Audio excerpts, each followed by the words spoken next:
नमस्कार, शरयूज किचनमध्ये तुम्हा सगळ्यांचं स्वागत आहे। शरयूज किचनमध्ये आज आपण अशी पिठं बघणार आहे की त्यापासून आपण झटकन पदार्थ करू शकतो।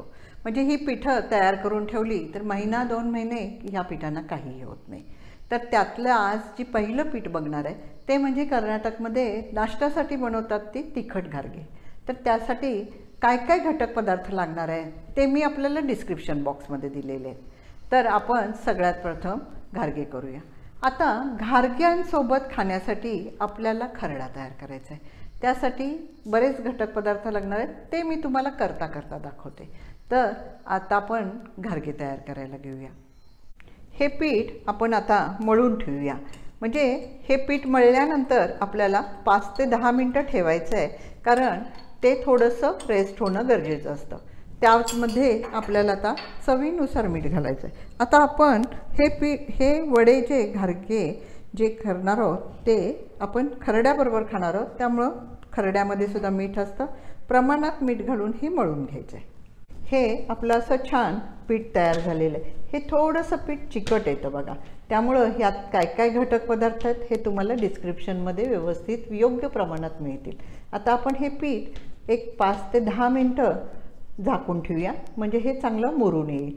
आणि एका बाजूला खरडा तयार करायला घेऊया। आपण खरडा बनवण्यासाठी लोखंडी कढई घेणार आहे, कारण लोखंडी कढईमध्ये खरडा अतिशय छान बनतो, मस्त टेस्टी लागतो। तर लोखंडी कढईमध्ये थोडंसं तेल घालायचं आहे। तेल आपलं गरम झालं की त्यामध्ये सगळ्यात प्रथम मिरची घालायची।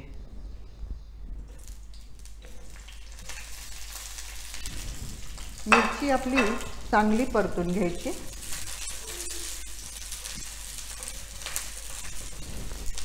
मिरची परतताना एक लक्षात ठेवायचं की ही आता मी उन्हाळा म्हणून कमी तिखटाची मिरची घेतलेली आहे। उन्हाळ्यात आणि पावसाळ्यामध्ये कमी तिखटाच्या मिरचीचा खरडा करायचा, कारण ही उष्ण कमी असते।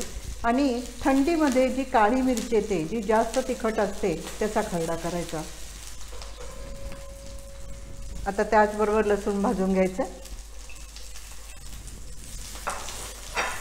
छान मिरची भाजल्याचा खमंग वास सुटलेला आहे। गॅसची फ्लेम बारीक करायची आहे आणि लसूण पण छान खरपूस भाजून घ्यायचं आहे।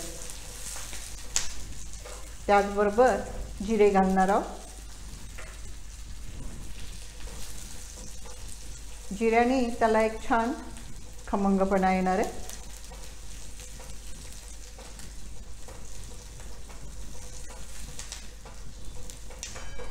आणि थोडंसं त्यामध्ये किंचित हिंग घालायचं आहे। हिंग घातल्याने त्याचा खमंगपणा आणखीन वाढतो। ह्या गोष्टी आपण भाजतानाच घालायच्या आहेत। आता एक लक्षात ठेवायचं की ह्या आपल्या गोष्टी भाजतायत, त्याचबरोबर ह्यामध्ये खडं मीठ घालायचं, कारण खडं मीठ घातलं आणि खरड्याला फार छान चव येते। खड्या मिठाने मिरची पण पटकन मऊ होते। आपल्याला वाटण्यासाठी किंवा खरडण्यासाठी मिरची खूप छान तयार होते। आता आपलं हे लसूण, जिरे, मिरची, हिंग सगळं छान परतून झालेलं आहे। ह्यामध्ये भरपूर कोथिंबीर घालायची। आता ही कोथिंबीर मी मुद्दाम जून कोथिंबीर घेतलेली आहे आणि त्याचे दांडेसुद्धा घेतलेले आहेत, त्यांनी एक वेगळा त्याला छान स्वाद येणार आहे।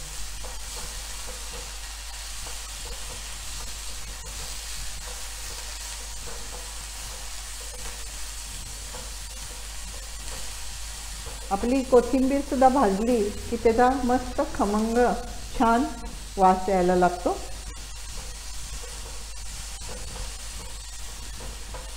एक 5 मिनिटं परतलं की गॅस बंद करायचा आणि हे सगळं मिक्सचर छान गार करायचं आणि मग आपण ते खरडूया।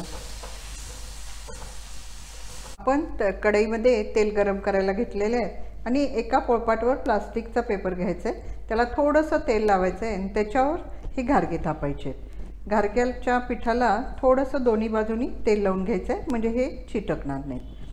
आपलं तेल गरम झालेलं आहे।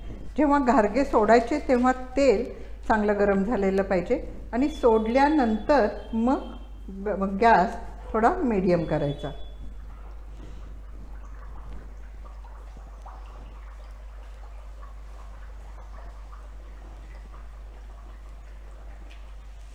वर आल्यानंतर गॅस आपला मीडियम करायचा आणि छान तळून घ्यायचे। हे मुलांना खायला अतिशय आवडतात। इव्हन मुलं सॉसबरोबर पण हे घारगे खातात। खाण्यासाठी अतिशय छान लागतात। मंद गॅसवर थोडेसे ब्राऊन रंगावर भाजून तळून घ्यायचे।